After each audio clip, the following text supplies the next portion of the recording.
Hello दोस्तों, मैं शुभेंद्र कुमार पटेल आप सभी का आपके अपने YouTube चैनल एसकेपी क्लासेस में स्वागत करता हूं। हमारी श्रृंखला चल रही है न्यूट्रिएंट्स पोषक तत्व की।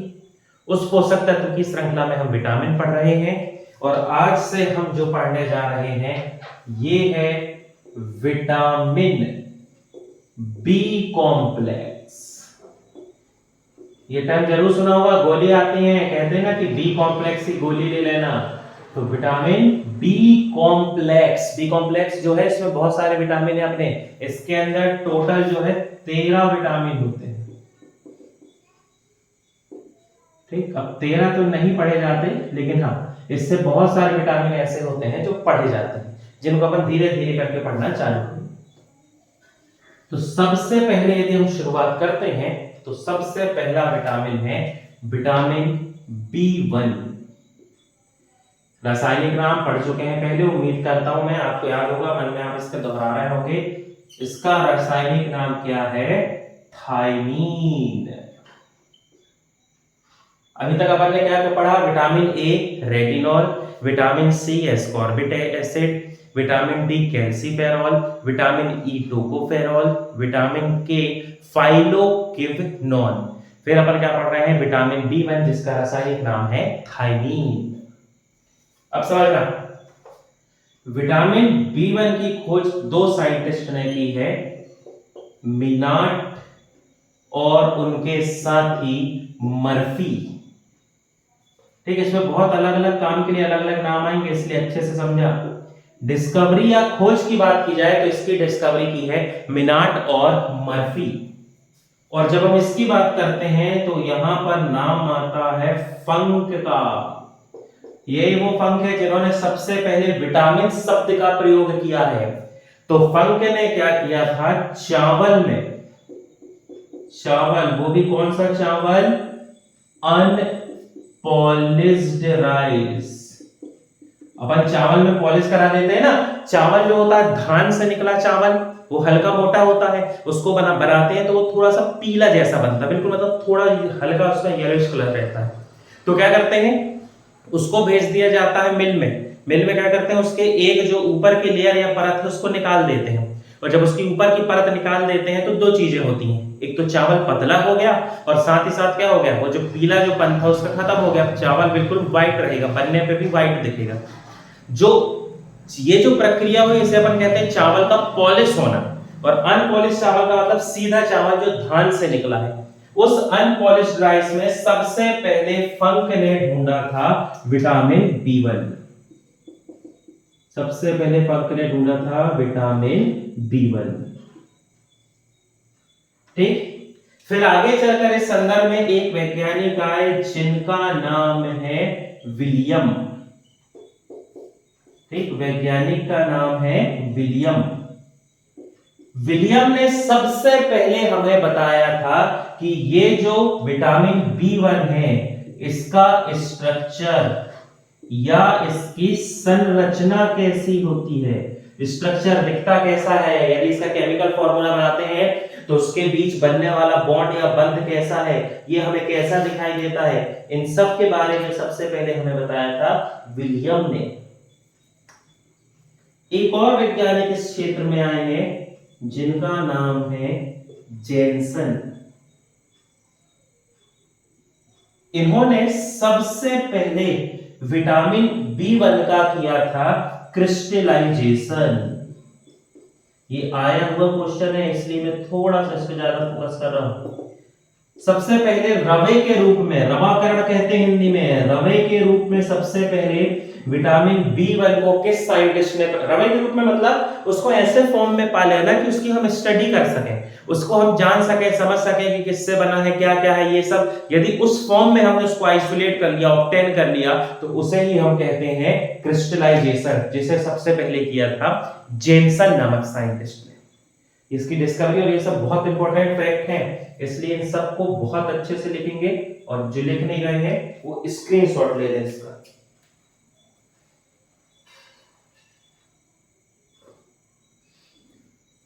चलिए अब अपन बढ़ते हैं आगे। अब हम यहां पर देखते हैं कि ये जो विटामिन है, ये विटामिन के और कौन कौन से फैक्ट हैं।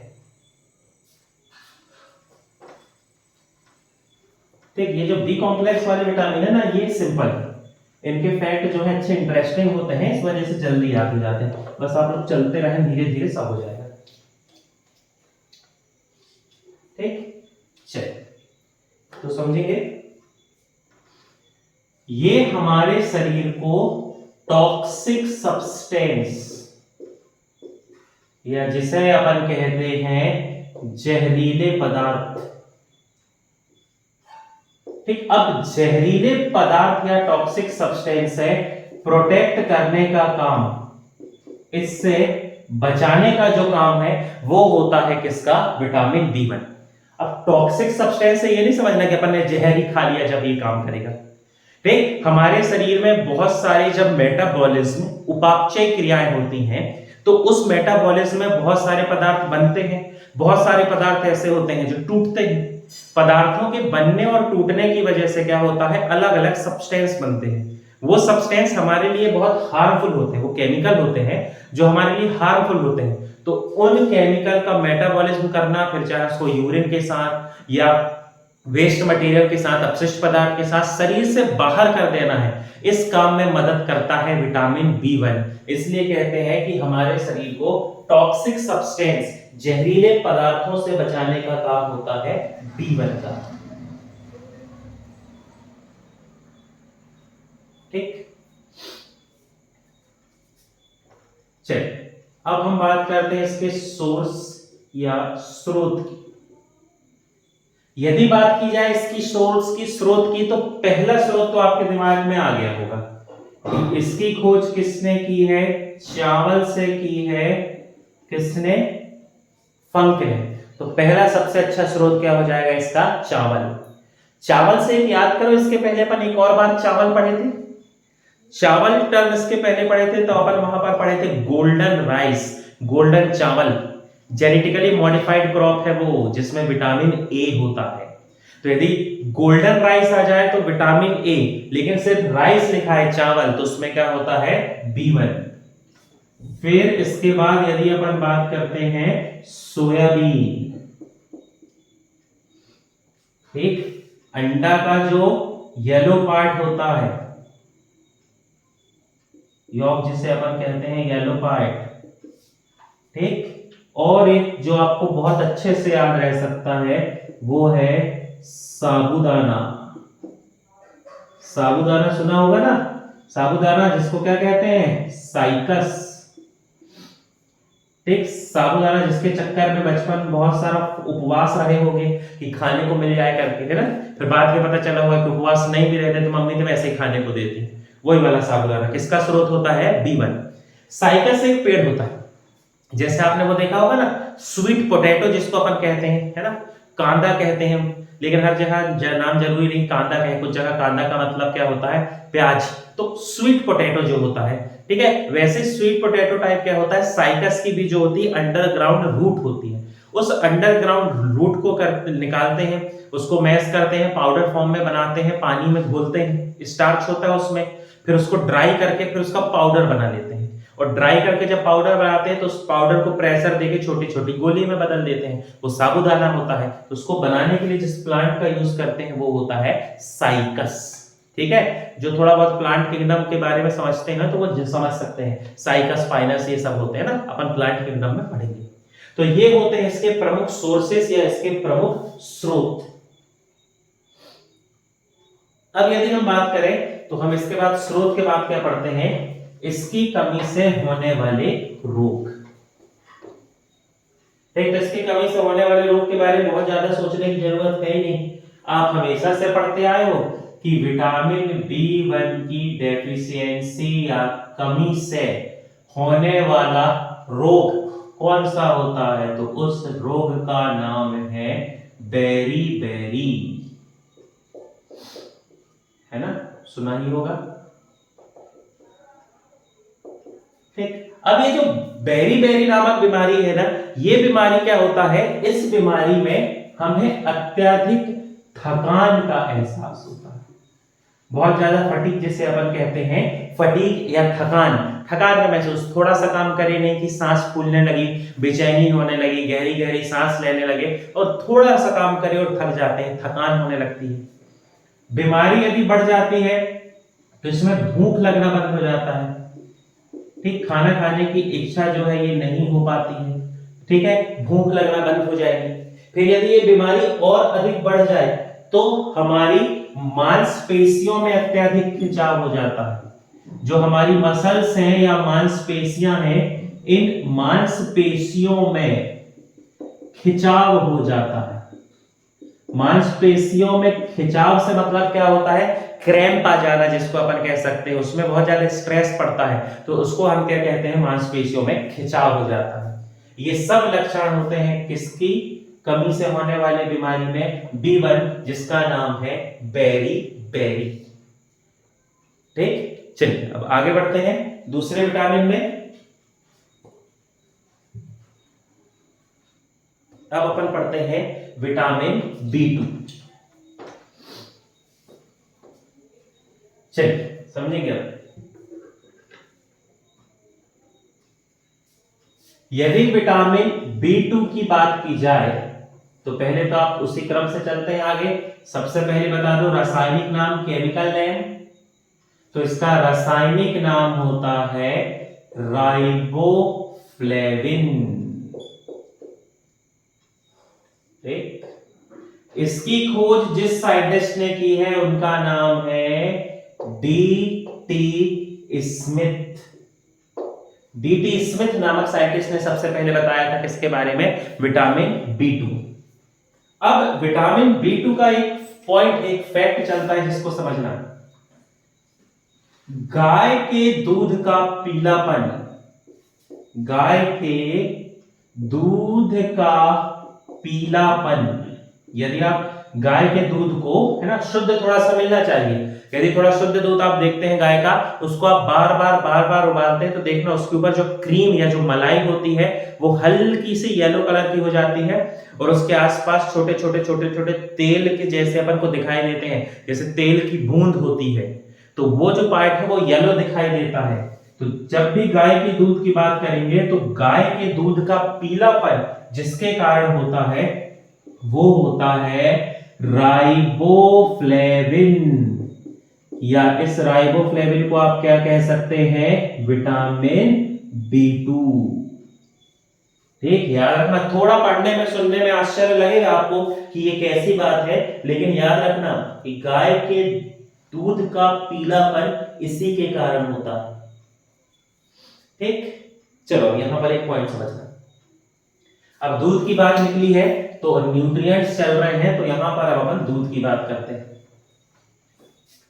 ठीक है, दूध में क्या क्या होता है, क्या इसकी विशेषता है, क्या इसमें पाया जाता है, समझेंगे। देखो तो कुछ बेसिक चीजें तो आप जानते ही होंगे कि दूध में क्या क्या होता है। तो दूध में पाया जाता है कार्बोहाइड्रेट, दूध में होती है शुगर, शर्करा, दूध में पाया जाता है फैट या उसमें होती है वसा, दूध में पाए जाते हैं मिनरल्स या जिसे अपन कहते हैं खनिज, फिर दूध में होता है एसिड, ठीक, दूध में पाया जाता है बैक्टीरिया, और चीजें देखते हैं अपन, है ना। पहले इसको देखो, दूध में पाया जाने वाला कार्बोहाइड्रेट तो ये होता है lactose, C12H22O11। Milk and milk product, दूध और उससे बने उत्पादों में पाया जाने वाला कार्बोहाइड्रेट होता है लैक्टोज। दूध में पाई जाने वाली शुगर वो होती है गैलेक्टोज, जिसे कहते हैं C6H12O6। याद करो, मोनोसेकेराइड जब पढ़ रहे थे तो अपन ने पढ़ा था, जब डाइजेस्टिव सिस्टम पढ़े थे तो भी अपन ने पढ़ा था कि हम दूध या उससे बना कोई पदार्थ खाते हैं तो उसका जो लैक्टोज है वो बदल जाता है गैलेक्टोज में, फिर गैलेक्टोज बदल जाता है ग्लूकोज में। तो गैलेक्टोज जो है वो दूध में पाई जाने वाली शुगर या शर्करा है। दूध में फैट होता है, दूध जो है जंतुओं से, जानवर से प्राप्त होता है, और जो एनिमल फैट या जंतु वसा है वो किस प्रकार का वसा होता है, तो वो क्या कहलाता है, सैचुरेटेड, या उसे अपन कहते हैं संतृप्त वसा, सैचुरेटेड फैट होता है। ठीक। यदि हम बात करते हैं मिनरल्स की, तो एक मिनरल जो आप बहुत अच्छे से जानते हैं वो कौन सा है, कैल्शियम। बाकी दूध में पोटेशियम भी है, सोडियम भी है, मैग्नीशियम भी है, बहुत सारे होते हैं, लेकिन जो सबसे मुख्य है वो कैल्शियम। इसलिए कहते हैं ना दूध पीना चाहिए, हड्डियां मजबूत होती हैं, क्योंकि इसमें क्या होता है, कैल्शियम। दूध में पाया जाने वाला एसिड ये होता है लैक्टिक एसिड, C3H6O3। यही लैक्टिक एसिड होता है जिसके कारण दही का स्वाद खट्टा होता है। ऐसे पदार्थ जो स्वाद में सोर या खट्टे होते हैं उन्हें हम क्या कहते हैं, एसिड। और दूध का जो लैक्टिक एसिड है यही बनाता है दही, बैक्टीरिया की हेल्प से, और दही का स्वाद होता है किसके कारण, लैक्टिक एसिड के कारण। दूध में बैक्टीरिया पाया जाता है जिसका नाम है लैक्टोबैसिलस लैक्टाई। यही बैक्टीरिया होता है जिसके कारण दूध खराब हो जाता है, फिर अपन कहते हैं कि दूध फट गया, लैक्टोबैसिलस लैक्टाई। फिर यदि अपन बात करें तो दूध का होता है पीएच। दूध का जो पीएच है ये होता है 6.4, 7 के पास है, मतलब लगभग उदासीन है, लेकिन थोड़ा कहां है, 0 से 7 के बीच में है। तो ये कैसा होता है, आंशिक अम्लीय, स्लाइटली एसिडिक, या ये क्या होता है, आंशिक अम्लीय। तो ये तो हो गए दूध की सब अच्छी अच्छी बातें अपन पढ़ लिए, दूध की सिर्फ विशेषता पढ़ लिए, क्या है कैसा है, लेकिन अब कुछ ना कुछ कमी भी होगी। तो याद रखना दूध की कमी, दूध में विटामिन सी और आयरन नहीं होता है। ठीक, कभी एग्जाम में आपसे पूछा जाए क्या कारण है कि दूध को संतुलित आहार, बैलेंस डाइट नहीं कहा जाता है, तो दूध में विटामिन सी और आयरन नहीं होते हैं, इसीलिए इसे कहा जाता असंतुलित, या इसे संतुलित आहार नहीं कहा जाता है। बोलचाल में ठीक है, घर में आपको दूध पीने के लिए दिया जाए पी लो, कोई दिक्कत नहीं, सब सही है, लेकिन पढ़ रहे हैं तो आपको नॉलेज होना चाहिए कि संतुलित आहार नहीं है, क्योंकि इसमें विटामिन सी और आयरन नहीं पाया जाता है। ठीक, अब थोड़ा केमिस्ट्री के हिसाब से देख लो, तो दूध जो है ये एक प्रकार का पायस है, या जिसे अपन कहते हैं इमल्सन। पढ़े थे अपन जब लीवर पढ़ रहे थे, तो जब लिक्विड और लिक्विड आपस में मिलते हैं तो उसे अपन क्या कहते हैं, पायस या इमल्सन। तो दूध में दूध और पानी दोनों का मिश्रण है, दोनों लिक्विड है, इसलिए मिल्क किस टाइप का सॉल्यूशन होता है, तो ये कोलॉइड सॉल्यूशन है जिसका नाम है पायस। कोलॉइड सॉल्यूशन केमिस्ट्री में पढ़ेंगे अपन, जिसका ये क्या होता है, प्रकार है पायस। ये दूध की विशेषता हो गई, एक उसके कमी भी हो गई। इसका स्क्रीनशॉट लो, फिर इससे संबंधित अपन एक पॉइंट सॉल्व करेंगे। ठीक,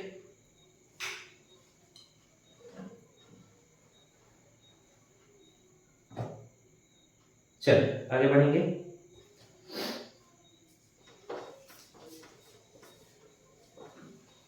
देखो अब हमने क्या कहा, दूध में कौन सी दो चीजें नहीं होती हैं, विटामिन सी और आयरन। इसीलिए यहां से एक क्वेश्चन बनता है कि क्या कारण है अत्यधिक दूध पीने से एनीमिया बीमारी होती है। समझना, अत्यधिक दूध पीने से एनीमिया बीमारी होती है या हो सकती है। अब समझना, मान लो कोई ऐसा व्यक्ति है, छोटे बच्चे मान लो अपन, तो वो खाना नहीं खाते हैं, वो ज्यादातर वो क्या करते हैं, उनको भूख लगी तो वो दूध पी लिए, खेल के आए दूध पी लिए, खेलने जा रहे हैं दूध पी रहे हैं। अब जब लिक्विड गया तो पेट तो भर गया, तो वो खाना खाएंगे नहीं, पेट भरा हुआ है, बाकी सब न्यूट्रिएंट्स मिल रहे हैं, सब बढ़िया है, लेकिन समस्या क्या हो जाएगी, कि मिल्क में क्या नहीं है, विटामिन सी, और क्या नहीं है, आयरन। विटामिन सी और आयरन ना होने की वजह से क्या होगा, याद करो विटामिन सी में पढ़े थे, विटामिन सी हमारे शरीर में आयरन के एब्जॉर्प्शन या अवशोषण को बढ़ाता है। मतलब मान लो अपन ऐसा कुछ खा रहे हैं जिसमें अत्यधिक मात्रा में आयरन है, तो हमारी बॉडी उस आयरन को एब्जॉर्ब कर लेगी, अवशोषित कर लेगी, किसकी मदद से, विटामिन सी की मदद से। अब ना तो इसमें विटामिन सी है ना आयरन है, मतलब लंबे समय तक यदि दूध पे निर्भर रहेंगे तो हमारे शरीर में आयरन की हो जाएगी डेफिशिएंसी या कमी।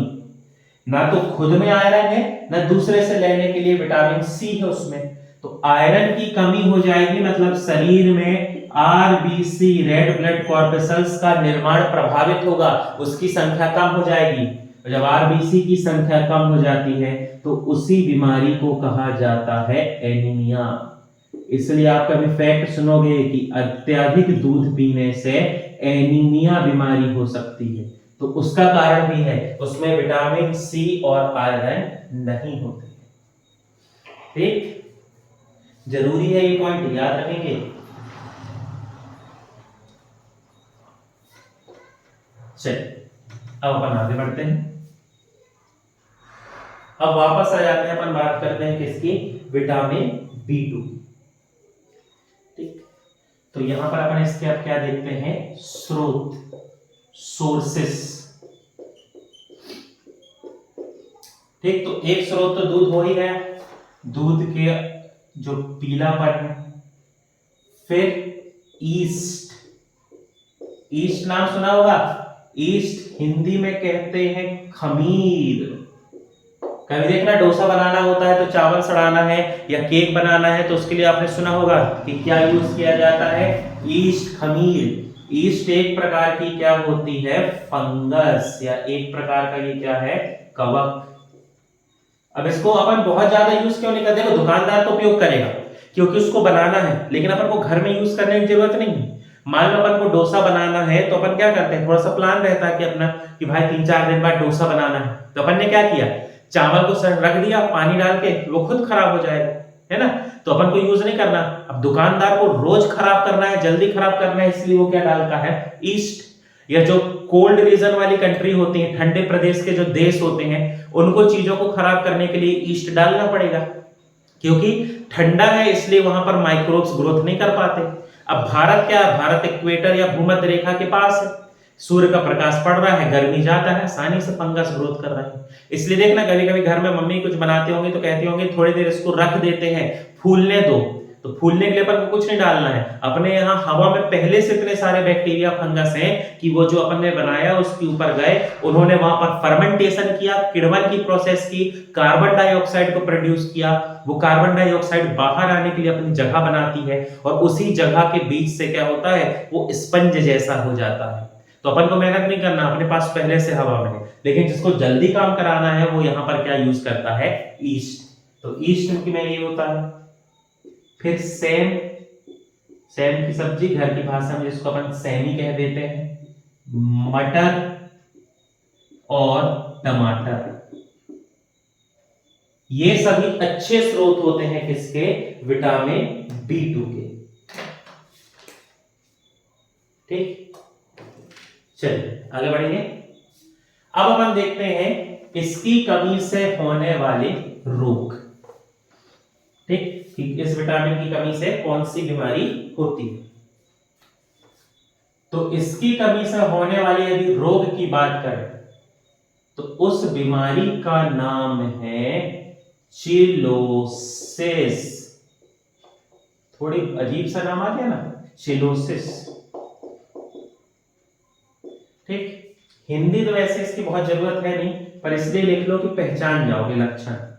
इसे कहते हैं शुष्क होंठ, शुष्क होंठ लिख लो आप लोग, बीमारी के नाम से जाना जाता है, ड्राई लिप।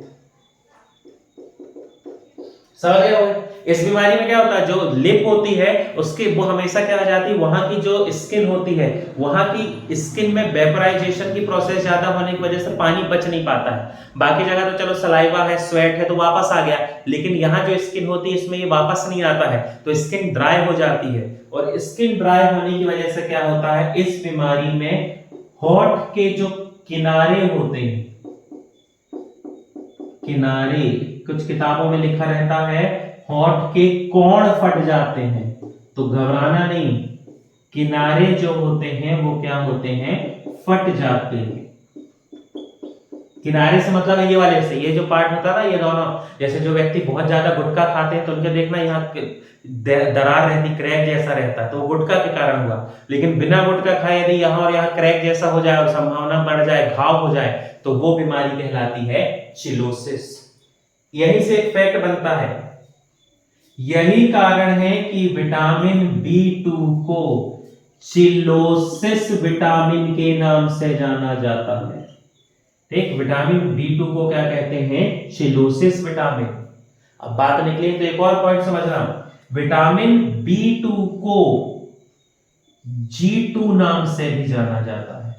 यदि अपन इसकी बात करें तो इसके अन्य नाम की बात करें, अदर नेम की, तो इसे G2 के नाम से भी जाना जाता है। और या तो फिर इसे अपन क्या कहते हैं, चिलोसिस बीमारी। और भी लक्षण होते हैं, यदि ये विटामिन कम हो गया तो हृदय स्पंदन, हार्ट बीट जो है ये कम हो जाएगा, मेटाबॉलिज्म प्रभावित होता है। लेकिन ये क्या है, बहुत सारी चीजों की कमी से होता है, तो जहां बहुत जरूरी नहीं है वहां अपन नहीं लिख रहे हैं, कंफ्यूजन हो जाएगा। जहां heart beat, blood pressure, muscles, जिस विटामिन की कमी से सबसे ज्यादा डैमेज होते हैं या जो पेपर के हिसाब से बहुत जरूरी है, पर उस पर ज्यादा फोकस करेंगे, इसलिए मैं यहाँ ये लक्षण नहीं लिखा रहा हूं। जो काम का है वो मैं आपको बताने की कोशिश कर रहा हूं, क्योंकि यदि हर जगह हर चीज लिखते जाएंगे तो फिर समस्या हो जाएगी। ठीक है, तो आज की वीडियो में इतना ही। आपको कोई भी सुझाव यदि देना है तो आप कमेंट बॉक्स में दे सकते हैं, कुछ यदि पूछना चाहें तो पूछ सकते हैं।